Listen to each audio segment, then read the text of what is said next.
Good morning. You're listening to The Brief Wake Up, your mindful start to the day.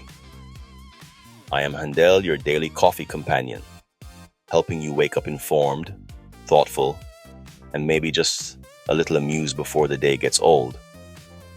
If you're commuting, corralling kids, or just standing in line for caffeine, you're in the right place. Let's get you caught up. On Health this morning, let's discuss autoimmune diseases. Imagine waking up already exhausted, like sleep never counted, or realizing your hands feel stiff and swollen, making simple things like typing or opening a jar harder than they should be. It's easy to blame stress, age, or a long week. But for nearly 1 in 10 Americans, those subtle changes are early signs of something deeper. Autoimmune disease.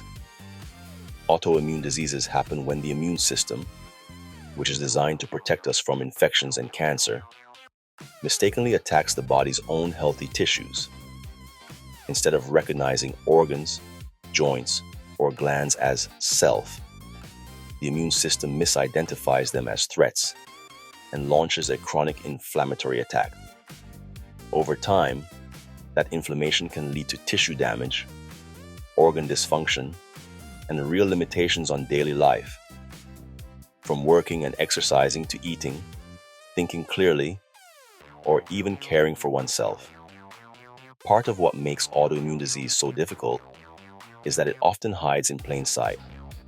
Symptoms come and go. They overlap with other conditions. They're often vague. Fatigue, joint pain, brain fog, digestive issues, rashes, and muscle weakness.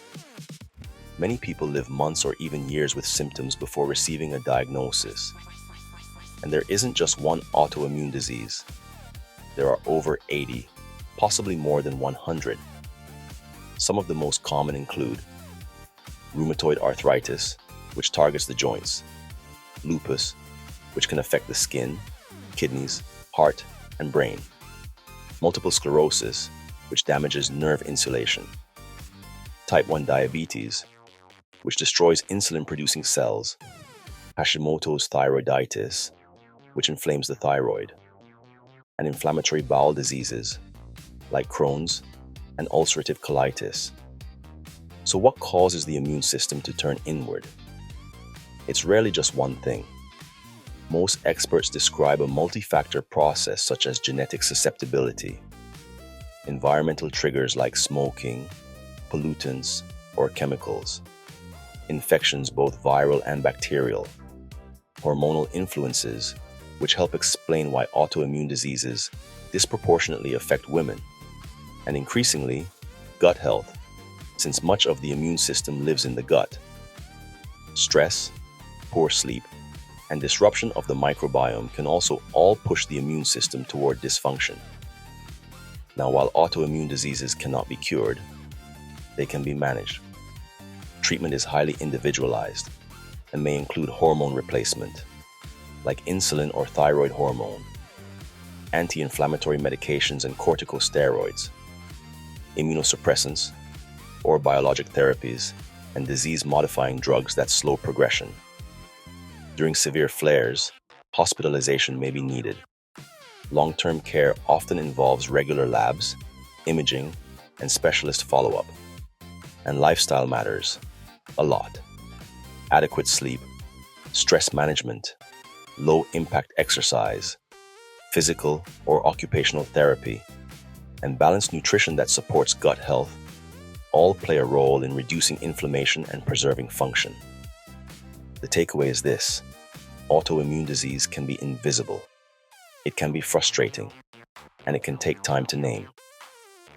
But with modern treatment and consistent care, people with autoimmune diseases can, and do, live full, meaningful lives. If symptoms persist, don't dismiss them. Listening early can change everything towards getting the help your body needs. The news is next. Regarding the news, here's your Venezuela update for today. Venezuela remains in a volatile and uncertain phase, following the capture of former President Nicolás Maduro, with political transition efforts unfolding amid security concerns and international fallout. Inside the country, interim authorities are attempting to consolidate control. Delcy Rodriguez, now serving as interim leader, has emphasized stability and continuity, while signaling openness to diplomatic engagement with the United States. However, that message is unfolding against a tense backdrop. Overnight and into today, reports from Caracas describe sporadic gunfire and heightened military presence near government buildings, underscoring how fragile the situation remains. Security forces have moved aggressively to secure infrastructure and suppress unrest. Pro-Maduro groups and loyalist factions have staged demonstrations in several cities, accusing the interim leadership of enabling foreign interference. While no large-scale battles have been confirmed today, the atmosphere remains tense, with the risk of escalation still present. Meanwhile, in the United States, Nicolás Maduro appeared in federal court in New York, where he was formally arraigned on charges, including drug trafficking and related offenses. He entered a plea of not guilty.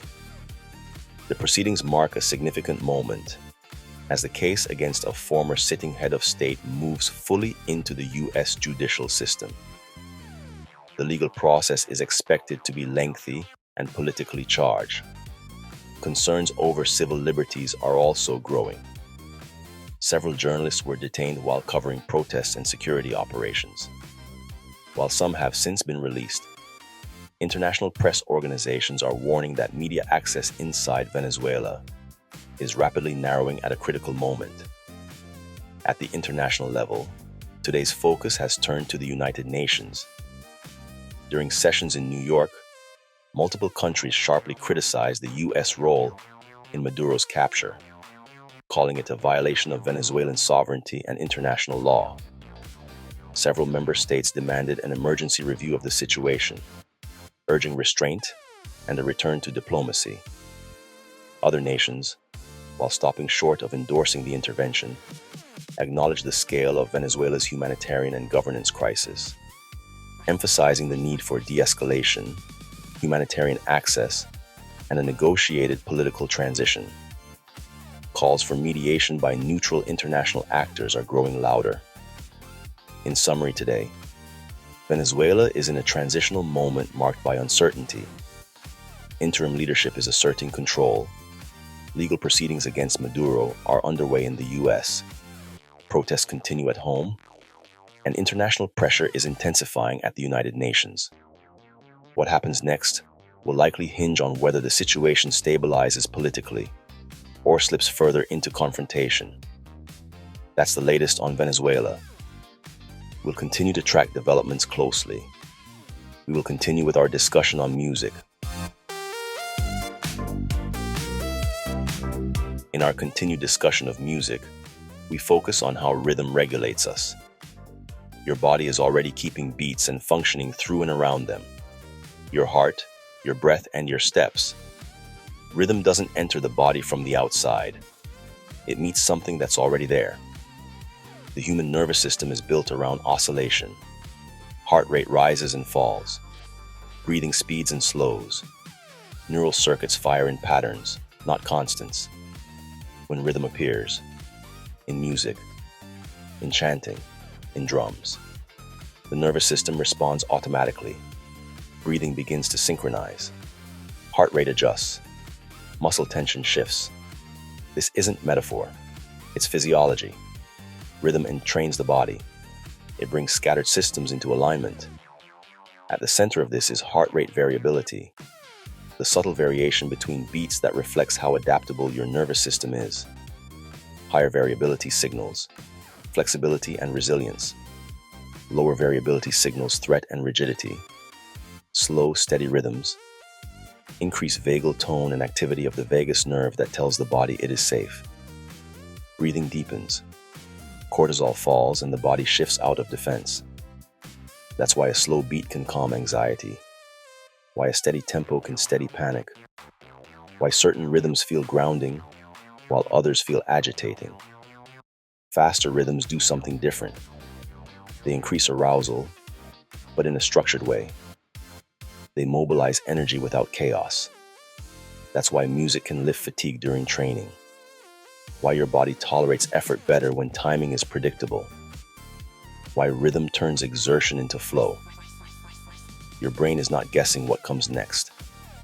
It knows. Predictability lowers cognitive load. And when the brain works less to predict timing, the body performs more efficiently. Before humans could explain danger, rhythm helped regulate fear. Before we could name grief, rhythm helped carry it. Before we could coordinate plans, rhythm helped us move together. Marching armies didn't use drums for inspiration alone. They used them for synchronization, one pace and one breath. Many bodies operating as one system. The same mechanism still operates today, just quieter. You tap your foot without realizing it. You nod your head in time. You feel unsettled when a beat stops too abruptly. That's your nervous system seeking regulation. This is why rhythm anchors rituals. Whether it be prayer, meditation, chanting, or breathwork, rhythm creates safety, and safety allows release. Modern life fractures rhythm. Notifications interrupt us. Schedules fragment and splinters attention. Music becomes one of the few remaining tools we have to restore internal timing. When you put on a playlist to focus, you're not chasing motivation. You're stabilizing your internal tempo.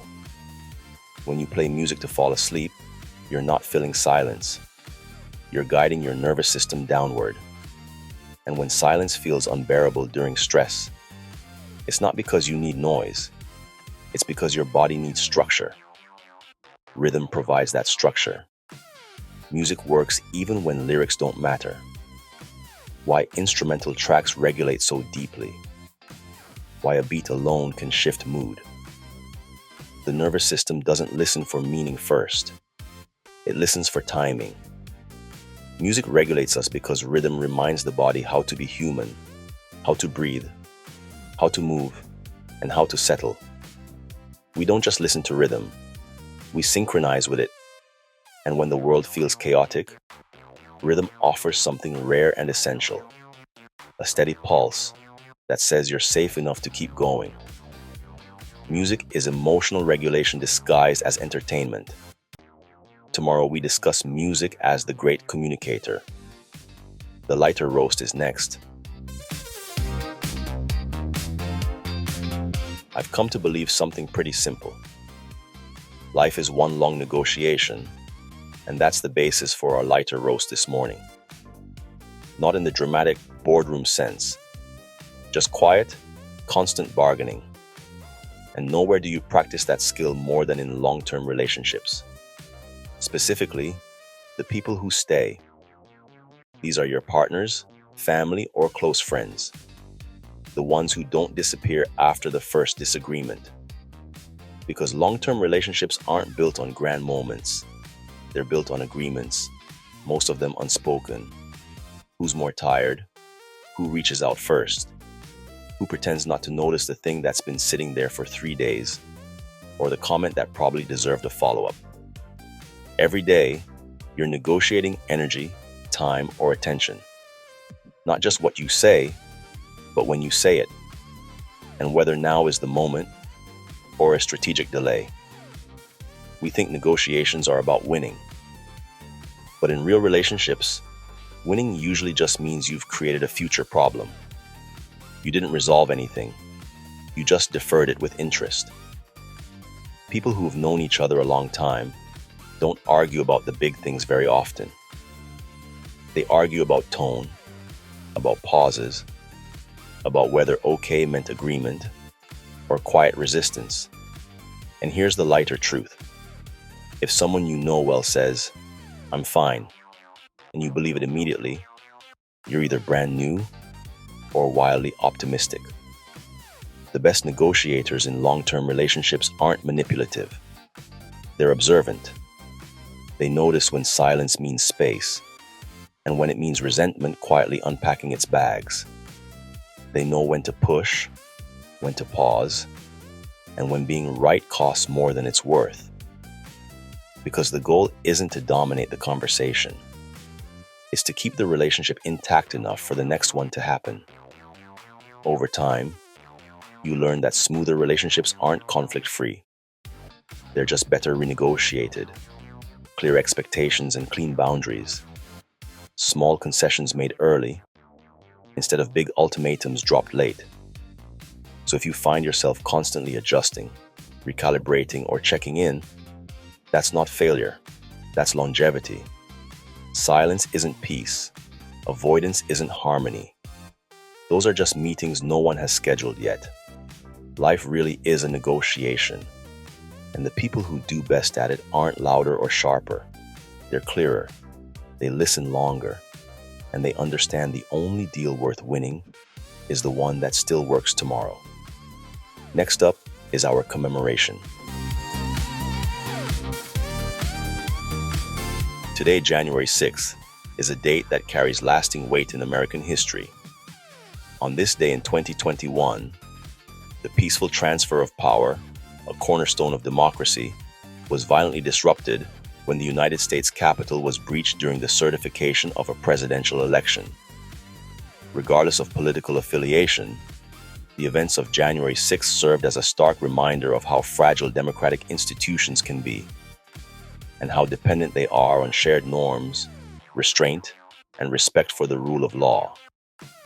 It was also a day that tested public trust. Trust in elections, trust in leadership, and trust in one another. In the years since, Americans have continued to grapple with the meaning of that moment. Through investigations, court proceedings, public debate, and personal reflection. Commemoration does not require agreement on every interpretation, but it does require memory. January 6th stands as a reminder that democracy is not self-executing. It is maintained or lost by the choices people make, especially in moments of tension and uncertainty. Remembering that is not about the past alone. It's about responsibility going forward. Today's show was about systems under strain, the immune system turning inward, nations navigating instability, nervous systems searching for rhythm, and democracies tested under pressure. In every case, what determines resilience is recognition, regulation, and response, noticing what's happening before damage becomes irreversible. Stay attentive, stay grounded, and remember that stability, whether in the body or the world, is something we actively maintain. This is Handel for the Brief Wake Up. Stay calm, kind, and curious. I'll catch up with you tomorrow.